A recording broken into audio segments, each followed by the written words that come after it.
All right, welcome back to the channel. So we have a great up and coming fighter by the name of Jaron Boots Ennis, who is saying that Errol Spence Jr. and Terence Crawford are not going to fight him because they know that he is too dangerous to fight, and he is going to have to go the route of fighting guys on the top five guys like Yordenis Ugas and Shawn Porter.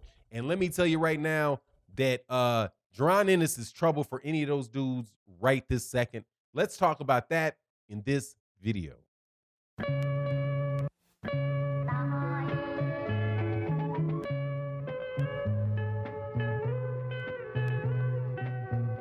All right, welcome back to the channel. So, hey, man, this is a very familiar scene. We've seen it before in the welterweight division.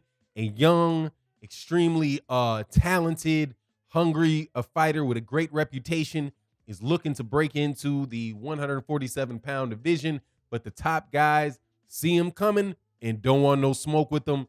The last time we saw this was a guy named Errol Spence Jr. out of the great state of Texas, who eventually became and currently is a unified 147-pound champion who has a lot on his plate. So it is reasonable that he will not necessarily be saying the name of the guy that I'm talking about that reminds me of him, not stylistically, but just in the sense that I think he's about to come and bowl through these 147 pounders on the real. Okay. I think he really, people are out there in my comment sections on a daily basis pushing this kid from Philadelphia, saying that he is ready right now. And I think that there's a chance that these dudes might be right. All right, I'm gonna try to edit out where I move the camera because I realize I'm leaning heavy to the left. Ooh, my camera's not straight. But Jaron Ennis seems to me to be on a similar path as Errol Spence Jr., and he's saying these guys don't want to fight him. Now, obviously, I believe that is the case, right? Because when he's saying that he's talking about the top guys won't fight him, he's talking about Errol Spence Jr., he's talking about Terence Crawford, he's talking about Manny Pacquiao, right? And obviously, I don't think he's going to get a fight with any of those guys because quite honestly, because the top guys that are already established in the division are all jockeying for position to get fights with them, right? Either in the mandatory position or as a voluntary, right? So you see a young guy like Jaron Ennis, 5'10", just out of Philadelphia, incredible fighter, man. I'm just so impressed with this kid that I really do believe if you put him in there with the Danny Garcia, man, he might be able to get Danny Garcia.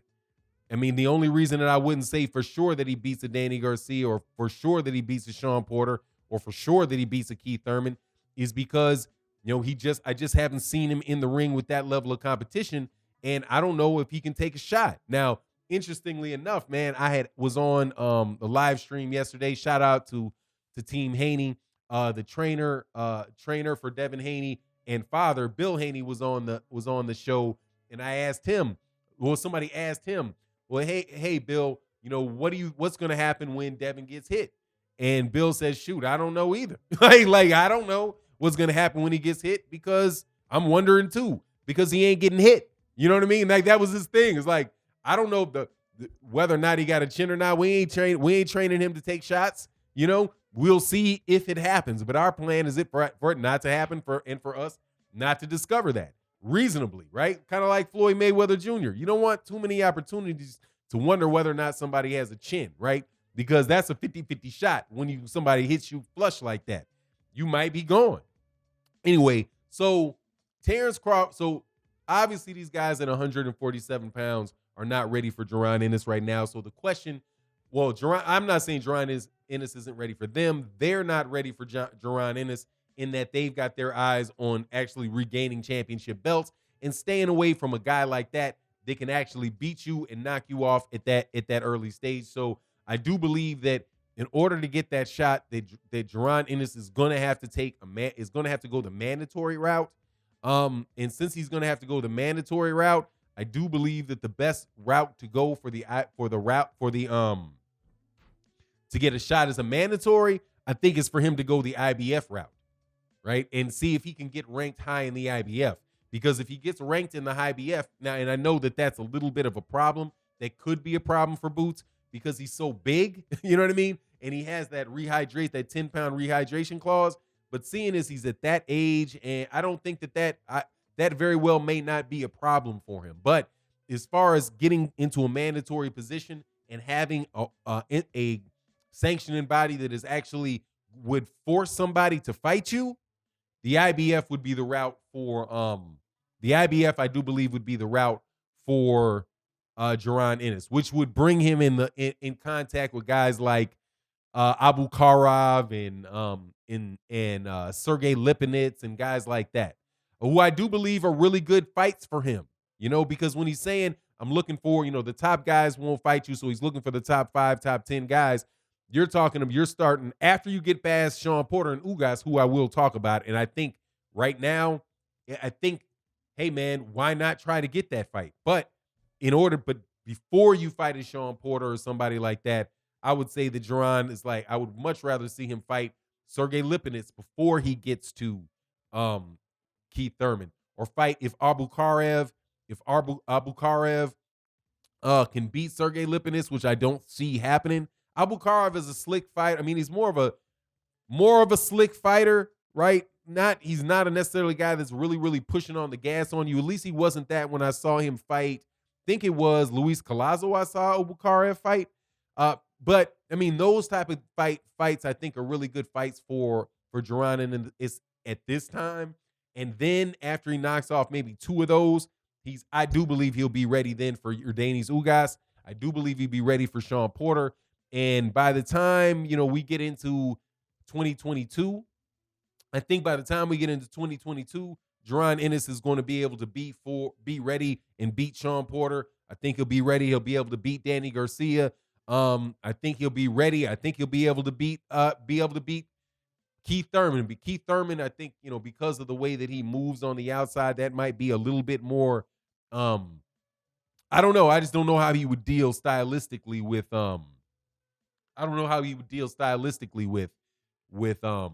with him. So, we'll see. But Jaron Ennis, like I said, this is a situation where we really do have a special kid at 147 pounds. And this is now the time for him. I do believe over 20 and 22, between 2021, I think will be the time where he should be able to catch up with a lot of the other people who are in his, fighter generation, for lack of a better word.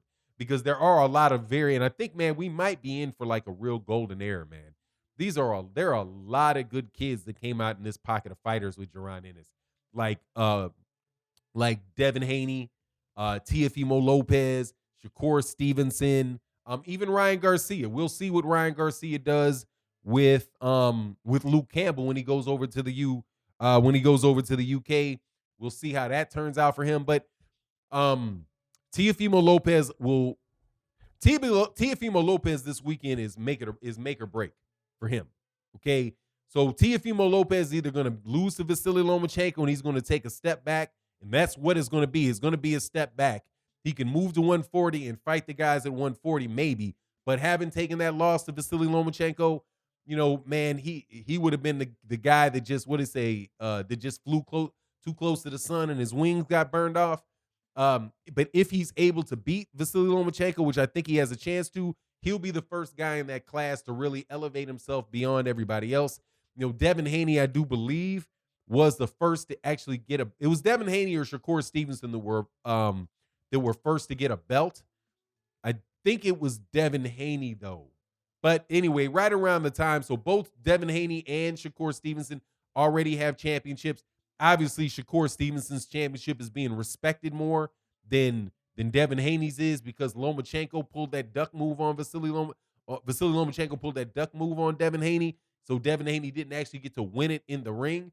But you can see how that group of young fighters are all kind of, we're all coming to the forefront. And Jaron Ennis, I think Jaron Ennis is the best of the bunch.